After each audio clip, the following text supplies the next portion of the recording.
Capítulo 14 del Evangelio según San Marcos. Estamos en esta guía de lectura del Evangelio según San Marcos. Estamos en los capítulos, diríamos, centrales en cuanto a la Pascua. ¿Qué tendremos en estos tres capítulos que nos faltan? Capítulo 14, la pasión de Cristo.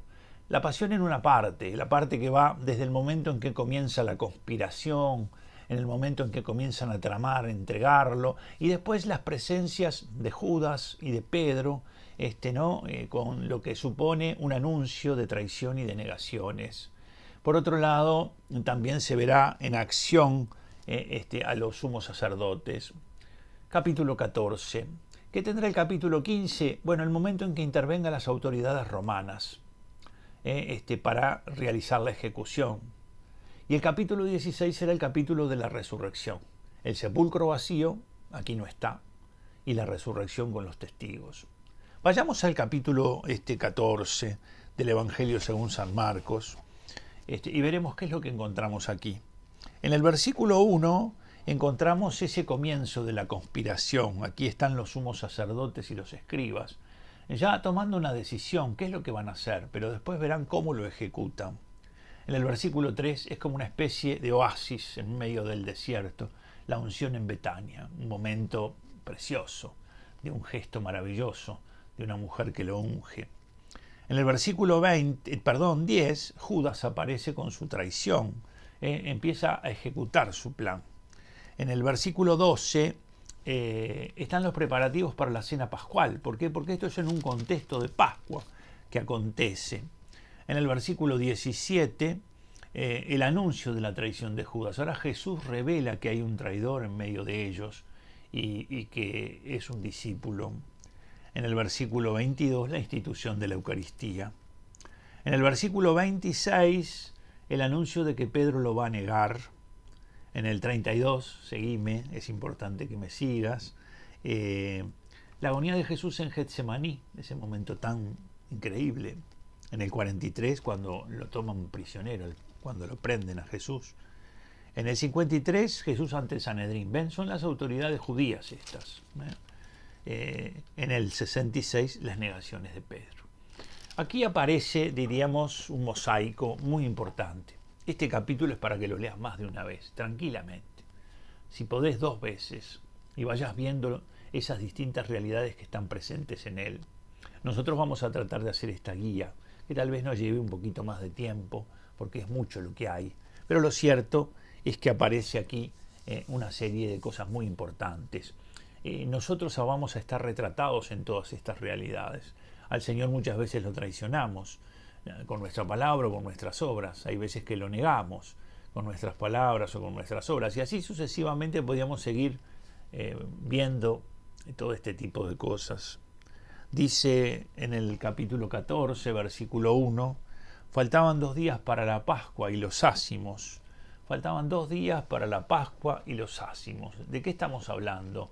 Estamos hablando de que cuando el pueblo estaba esclavo en Egipto, intervino Dios liberándolo. He visto el clamor de mi pueblo, la oración desde lo profundo, que pedía a Dios su intervención, y he bajado a liberarlo. Esta liberación de la esclavitud de Egipto y llevarlo hacia la libertad, hacerlo cruzar de una orilla a la otra, ese paso de la esclavitud a la libertad se llama Pascua, Pesaj. Es decir, los judíos todos los años celebraban este acontecimiento de liberación, que sabían era la obra de Dios, porque no había posibilidad ninguna de que se realizara esto. Y por lo tanto, tenían una serie de formas, de ritos, que Dios mismo los había establecido. Tenían que comer hierbas amargas, que eso recordaba justamente esa tragedia de la esclavitud. Tenían que estar de pie porque no sabían en el momento en que Dios le iba a dar la indicación de que iban a ser liberados.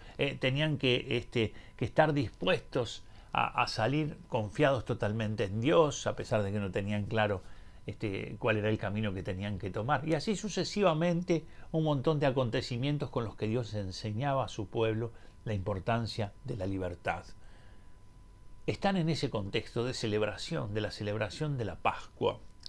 Y al mismo tiempo dice de los ácimos. ¿Qué eran los ácimos? Bueno, habían ellos hecho pan sin levadura, porque como no sabían en qué momento iban a salir en la marcha, entonces no podían esperar a que leudara el pan. De forma que esto quedó. Y todos los años se daba la orden de retirar todo el pan viejo, todo el pan que tenía levadura, el que estaba en la casa, para que pudiera entrar lo nuevo, ¿verdad? Para que viniera el pan nuevo. De manera que la Pascua también era como una renovación, tratar de salir de toda esa realidad vieja, antigua, para recibir esa nueva realidad en ellos. Dice, los sumos sacerdotes y los escribas, ya hemos hablado de ellos, buscaban cómo prenderle con engaño y matarle. Está clara ya la sentencia que tienen sobre Cristo. Lo quieren matar. ¿Cuál es el problema que tienen? Que los jefes religiosos pueden juzgar y sentenciar, como es en este caso, pero no pueden ejecutar. Por lo tanto, tienen que ver cómo hacen intervenir a los romanos. Y por eso es que va a intervenir Pilato. De allí la tragedia de ver cómo estos grupos, los judíos y los romanos, que estaban opuestos, porque para los judíos era terrible lo que estaban haciendo los romanos, en algún momento tienen que ver cómo congraciarse, cómo asociarse. Y entonces los judíos tienen que ver cómo hacen entrar a los romanos en esta realidad. Pues decían, durante la fiesta no sea que haya alboroto en el pueblo. Acuérdense que si hay alboroto, los romanos intervienen. Y ellos querían que esto se mantuviera como en una acción más oculta, más secreta. Lo que llamamos ese oasis es la unción en Betania. Él está allí en Betania, en la casa de Simón el leproso, según el texto, y entonces una mujer trae un perfume de alabastro fino, un frasco de alabastro, con un perfume de nardo. De allí eso que a veces se dice, cuando se siente el perfume de nardo, que es una señal de la bendición y de la presencia de Cristo. Y esto que era tan costoso, por algunos es visto como un exceso, un despilfarro. Mirá lo que ha hecho esta mujer, ha despilfarrado todo esto en Cristo. Podía haberse vendido esto y dado a los pobres. Dos cosas. Primero, muchas veces algunas cosas que tú hagas por el Señor y que algunas cosas que tú vivas por el Señor sean vistas como una cosa, podríamos decir, exagerada. ¿Por qué haces esto? No es necesario que hagas esto. A veces la verán como una exageración los que son familiares tuyos o los que viven contigo, los que están cerca de ti. Y en otros casos verán como una exageración esto las personas que están dentro de la iglesia incluso pueden verla como una exageración. No tenías por qué hacer esto. Lo cierto es que Jesús esclarece algo bueno, ¿verdad? Dice, Jesús dice, ellos refunfuñaban contra ella y él interviene y dice, ha hecho una obra buena en mí. Siempre que veamos una obra buena, no midamos lo que nos parece exagerado. Dejemos que se realice la obra buena. Porque la obra buena es presencia de Dios en el mundo. No importa quién sea hecha, ni quién la haga tampoco. Es una realidad que anuncia la presencia de Dios en el mundo. Y Jesús incluso advierte, ¿viste? Esta falsa razón, ¿no? Lo que se le ofrece al Señor se contrapone a un bien que es que se podría haber atendido a los pobres. No hay que oponer esta realidad. Cada vez que se ofrece algo al Señor se atiende a los pobres. ¿Por qué? Porque realmente el Señor es el que cuida de ellos, el que suscita las ayudas en los corazones de las personas que se mueven. Y concluye este pasaje de la unción de Betania diciendo que allí donde se proclame la buena nueva, se hablará también de lo que ella ha hecho para memoria suya. Santa Teresita de Licia dice que importa, no recuerdo textualmente, pero algo parecido a esto, que importa que los frascos de nuestras vidas se rompan si el perfume del Señor se esparce por toda la casa. Preciosa imagen, ¿verdad? Si esta acción que realizamos hace que esa fragancia del Señor se esparza. Y en el versículo 10 dice, Judas Iscariote, uno de los 12, se fue donde los sumos sacerdotes para entregárselo. ¿Por qué Judas lo entrega? No sabemos. Tal vez se había creado una expectativa sobre lo que el Señor iba a realizar y la vio frustrada. Lo cierto es que la entrega de Cristo es un proceso que ha comenzado distanciándose de Cristo en su corazón. Esto es lo que pasa en Judas, lo que pasa en muchos. Es decir, lo que se ejecuta al final en la acción está primero en el pensamiento y en la intención. Él se ha distanciado ya de Cristo. Hay cosas que de pronto no ha compartido cuando ha visto que las hacían. Pero en un momento determinado se ejecuta esta entrega del Señor. Tal vez él se sintió que lo que el Señor hacía no era lo que él esperaba. Esperaba la liberación de Israel, del imperio, no sé, no lo sabemos. Lo cierto es que del grupo de los 12 es elegido por el Señor y aparece aquí, ¿verdad? Y andaba buscando cómo le entregaría en el momento oportuno. Esto es terrible, pero esto también pasa con el bien. El bien a veces encuentra el momento oportuno para su realización y el mal también. Lo que hay que tener cuidado es que, cuidado de no ser parte de este momento oportuno, cuando se va a realizar, en este caso, el mal. Lo cierto es que Judas va a entregar a Cristo. Dice el texto, sabemos que después el final de Judas es trágico. ¿Por qué lo habrá hecho? ¿Por qué se habrá quitado la vida? Porque pensó que el mal que hacía era un mal que nadie podía redimir. Y porque pensó que no había un amor más grande que ese mal. De manera que la desesperación nace de eso. Los preparativos para la Pascua, para la cena pascual, allí en el versículo 12, esa conmemoración del acontecimiento de la liberación, tenía como centro la comida del Cordero Pascual. No olvidemos que este Cordero se va a identificar con Jesús.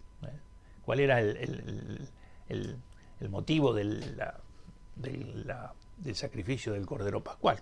Era aquel memorial de la liberación de la esclavitud de Egipto, que prescribía el rito de la inmolación de un cordero por familia.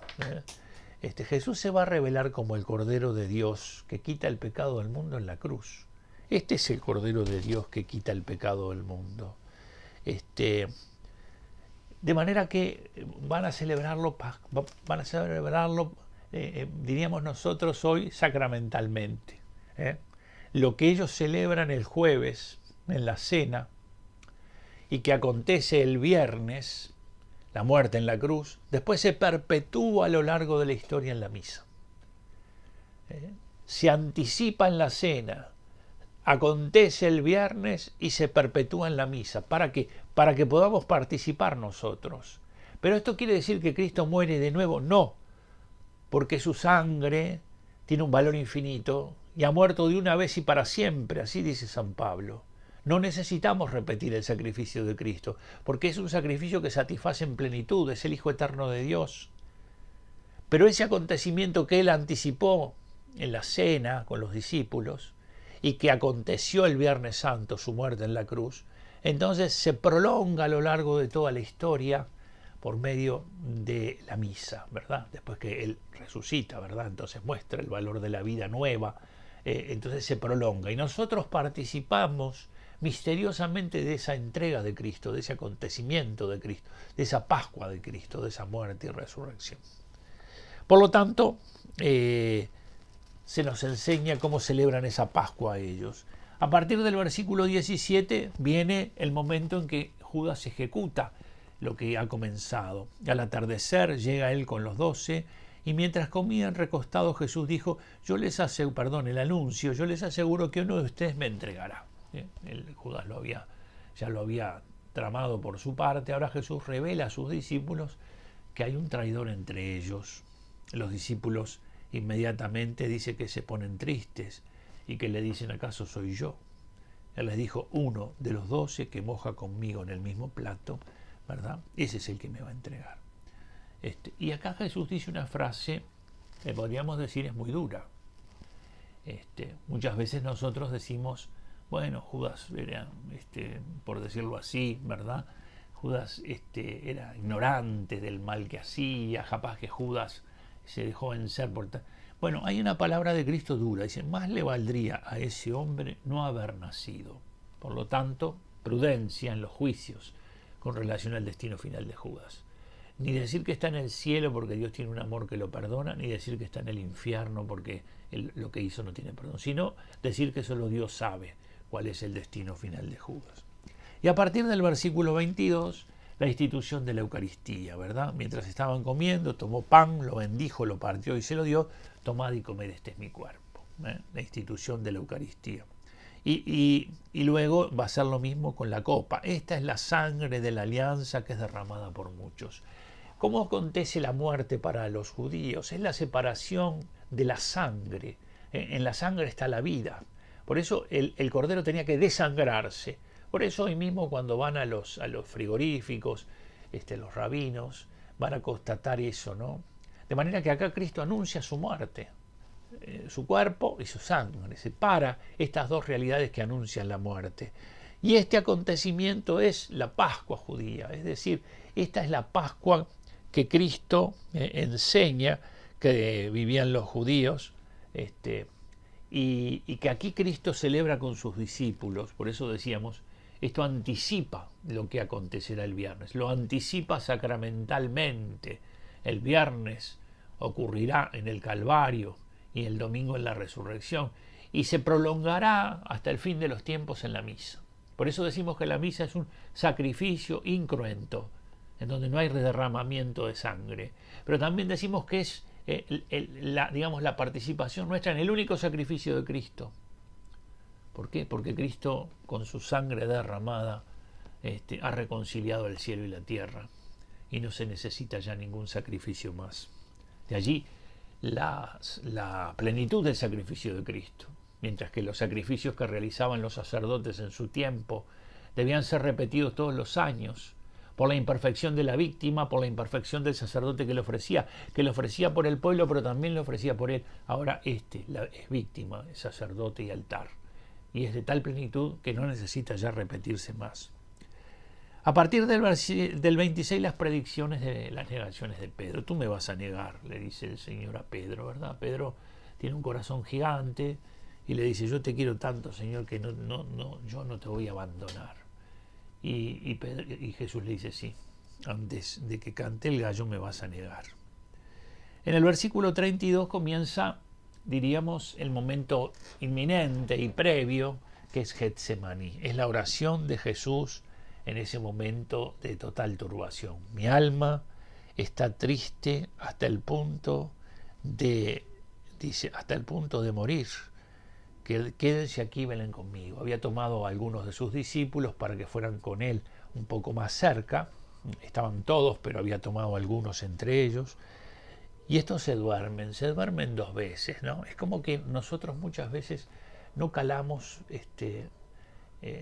la hora en que Cristo realiza su gran entrega en medio de nosotros, ya no aquella. La hora en que Cristo realiza su gran entrega, y a veces estamos como dormidos. A veces no somos capaces de velar en el momento más importante, por nosotros o por los demás. Y entonces en el versículo 43 viene el momento en que lo van a prender a Cristo, ¿verdad? Como lo prenden a Jesús, bueno, vienen los sumos sacerdotes, vienen con espadas y palos, una imagen terrible, y allí, en medio de toda esa realidad, Judas lo marca con un beso, el beso más trágico que la historia conoció, lo marca con un beso. Y entonces lo van a prender a Cristo. Uno de los que estaba allí, que en otro texto se nos dice que es Pedro, saca una espada, se la quita a uno que está allí y le corta la oreja a Malco. Diríamos que esto es Pedro. Pedro entra en este momento tan trágico de la vida de Cristo pensando que lo puede defender de esta manera. Si lo que estuviera frente a nosotros es una cosa que se puede defender con una espada, Cristo dice, bueno, sería una cosa muy simple. Esta es la redención de la humanidad. Jesús ante el Sanedrín en el 53, y en el 66 las negaciones de Pedro. No sigo para que tú lo leas, pero también para que no se haga demasiado extensivo esta guía, el Sanedrín. Los jefes religiosos judíos lo van a juzgar. Ya lo han sentenciado sin juicio, ahora van a concretar esto, pero necesitan que los romanos ejecuten esta realidad. Y finalmente las negaciones de Pedro, el cumplimiento de lo que el Señor le había anunciado. Precioso capítulo para leerlo con paz, tranquilamente, para ver el amor que Cristo tiene por mí, por ti, para ver cómo su obra es una obra que no puede no llenarnos de admiración y al mismo tiempo para vernos reflejados en los comportamientos de los discípulos. Que Dios te bendiga en el nombre del Padre, del Hijo y del Espíritu Santo. Amén.